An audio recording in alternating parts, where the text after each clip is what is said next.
किया एक ऐसी कार कंपनी जो साउथ कोरिया में 1997 में बैंकरप्ट हो गई थी, लेकिन जब ये भारत में लॉन्च हुई तब ये सुपर हिट रही, और सुपर हिट भी ऐसी कि कोविड-19 के समय बाकी के ऑटोमोबाइल्स इंडस्ट्रीज प्रोडक्शन और रेवेन्यू दोनों कम हो रही थी। वहीं किया ने कोविड के समय 80% का ग्रोथ किया था। है ना ये आश्चर्य वाली बात। यहाँ आश्चर्य वाली बात ये भी है कि भारत जैसे हाईली कॉम्पिटिशन वाली मार्केट में लॉन्च होते ही भारत की 7th लार्जेस्ट ऑटोमोबाइल कंपनी बन गई, और सिर्फ 3 सालों में ही टोयोटा और होंडा जैसी कारों को पीछे कर 5th नंबर पर आ गई। लेकिन किया ने ये सब किया कैसे? अपने देश कोरिया में बैंकरप्ट होने के बाद वो कौन से स्ट्रैटेजी के साथ भारत आई, और ऐसे कौन कौन से फीचर्स है इसमें कि भारत के लोगों ने उसे इतनी जल्दी अपना लिया? जानेंगे ये सब, तो बने रहिए वीडियो के एंड तक। नमस्कार दोस्तों, मैं रविशंकर एक बार फिर से आपका स्वागत करता हूँ आपके अपने YouTube चैनल स्मार्ट स्टडी में। अगस्त 2019 में किया ने साउथ कोरिया से भारत में कदम रखा, और कदम रखने के बाद सिर्फ 8 दिनों में ही भारत की 7वीं बड़ी ऑटोमोबाइल कंपनी बन गई,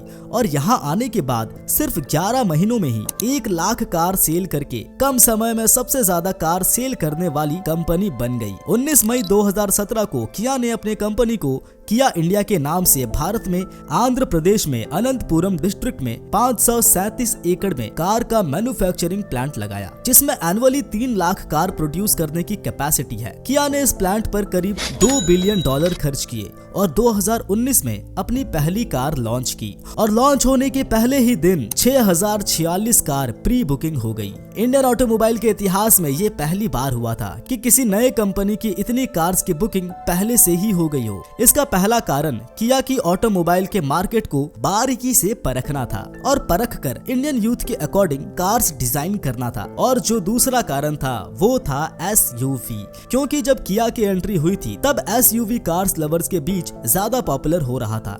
2017 और 2018 के बीच SUV ने अपने सेल में 30% का ग्रोथ किया था। SUV पॉपुलर तो हो रहा था, उसकी सेल भी बढ़ रही थी, लेकिन भारत में SUV के ज्यादा ऑप्शंस मौजूद नहीं थे। तो किया ने इस बात को नोटिस किया, और SUV की पॉपुलैरिटी और कम ऑप्शन को देखते हुए उसने अपनी पहली कार सेल्टॉस का डिजाइन SUV की तरह बनाया और इसे इंडियन मार्केट में उतारा। अब क्योंकि उस समय SUV का क्रेज चल रहा था, इसलिए सेल्टॉस भी लोगों को खूब पसंद आने लगा, और लॉन्च होने के पहले साल किया ने भारत में 1 लाख कार डिलीवरी की, दूसरे साल लगभग 2 लाख डिलीवरी की, और चौथे साल 3.5 लाख, और मई 2023 तक किया ने 7 लाख कार बेची। मतलब कोविड-19 के समय जब बाकी के इंडस्ट्रीज के साथ सभी ऑटोमोबाइल इंडस्ट्रीज बुरे दौर से गुजर रहे थे, तब भी किया की मार्केटिंग पर कोई फर्क नहीं पड़ा। इनफैक्ट ये पहले से ज्यादा बढ़ती गई, और जब पैंडेमिक के समय इसकी मार्केट हाई थी तो ऐसे में इसके कॉम्पिटिटर्स को चिंता होना स्वाभाविक था।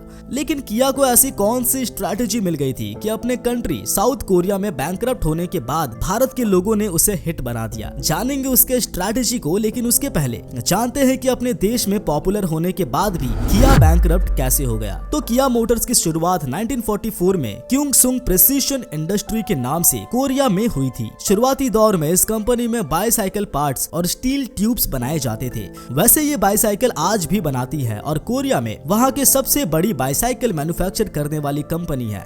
1952 में क्योंगसुंग प्रिसिशन इंडस्ट्री का नाम किया इंडस्ट्री में बदल दिया गया। फिर किया ने बाईसाइकिल से थोड़ा बड़ा सोचते हुए 1957 में मोटरसाइकिल लॉन्च की, जिसे लोगों ने खूब पसंद किया, और फिर किया ने और आगे बढ़ने की सोची, और पूरी कॉन्फिडेंस के साथ 1962 में ट्रक और 1974 में अपनी पहली कार लॉन्च की, और लोगों ने उसे पसंद कर सक्सेस भी बनाया।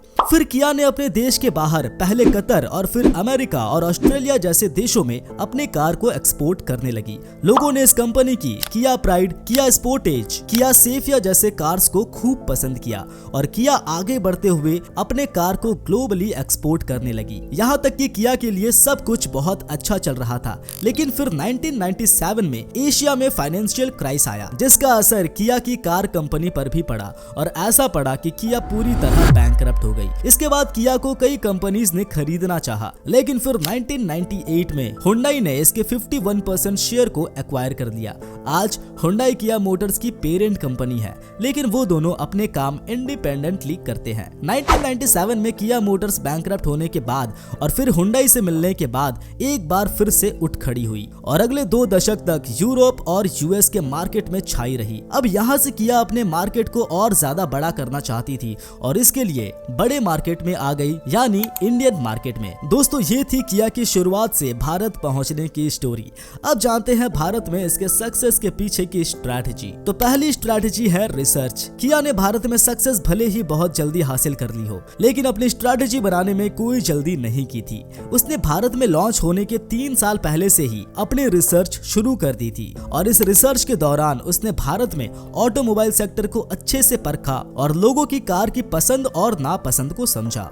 किया ने देखा कि भारत के लोग लग्जरी कार्स तो चाहते हैं, लेकिन उस पर बहुत ज्यादा पैसा खर्च करना नहीं चाहते थे। मतलब वो सस्ते में प्रीमियम फीचर वाली कार्स चाहते थे, जिसमें लग्जरी वाली फील भी हो, उनके साथ उनकी फैमिली को बैठाने के लिए जगह भी हो, सेफ्टी भी हो, माइलेज भी ज्यादा दे और अगर कार थोड़ी खराब हो जाए तो उसकी मेंटेनेंस पर ज्यादा खर्च भी ना करना पड़े। भारत में लग्जरी कार्स बहुत से थे, लेकिन वो अफोर्डेबल नहीं थे और जो अफोर्डेबल था उसमें ये सारे फीचर्स नहीं थे। और किया ने मार्केट के गैप्स को फिल करने की कोशिश की और इसी कोशिश में वो आगे निकल पड़ा। सेकंड स्ट्रैटेजी जो किया ने अपनाया वो है स्पेशल कार्स फॉर इंडिया। बाकी के वर्ल्ड फेमस कार कंपनी अपने पूरे वर्ल्ड में फेमस कार को थोड़ी मॉडिफाई करके भारत में लॉन्च कर देती है। जैसे फोर्ड, स्कोडा, रेनॉल्ट, निसान जैसी कंपनीज अपने कार्स के उन मॉडल्स को जो बाहर के देशों में ज्यादा पसंद किए जाते हैं, उन्हीं कार्स के मॉडल को भारत के लोग और अफोर्डेबल प्राइस के अकॉर्डिंग मॉडिफाइड कर उसे ही इंडियन मार्केट में लॉन्च करते हैं। लेकिन किया ने अपने किसी भी कार के मॉडल के साथ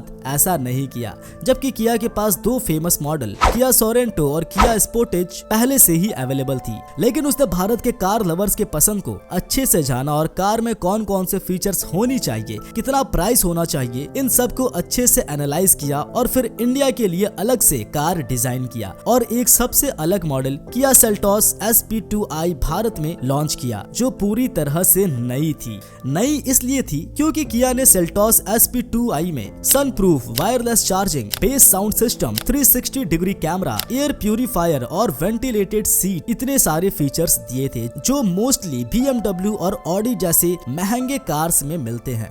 लेकिन किया ने ये सब BMW और ऑडी से सस्ते में दिया। जब सस्ते में प्रीमियम वाली कार मिल रही हो तो लोगों को भला कैसे पसंद नहीं आएगी।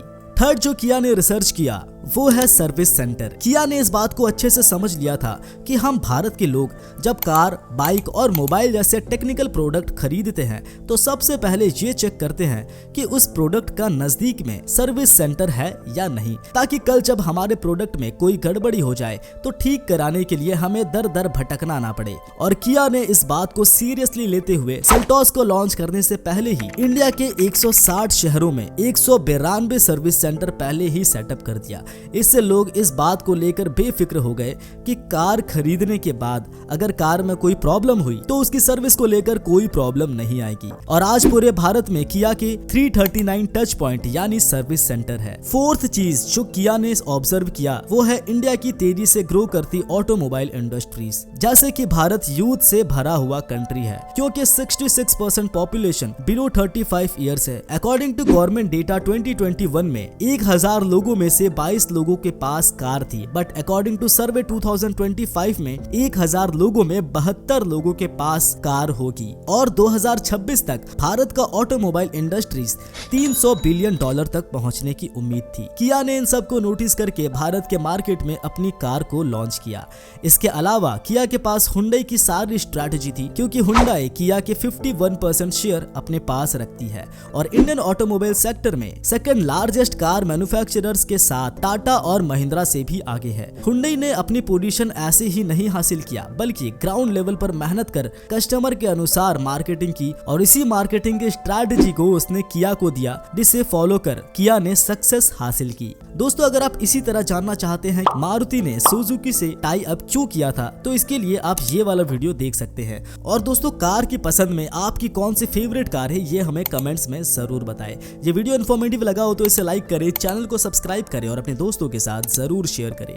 आज के लिए इतना ही, मिलते हैं स्मार्ट स्टडी के अगले वीडियो में, तब तक के लिए नमस्कार।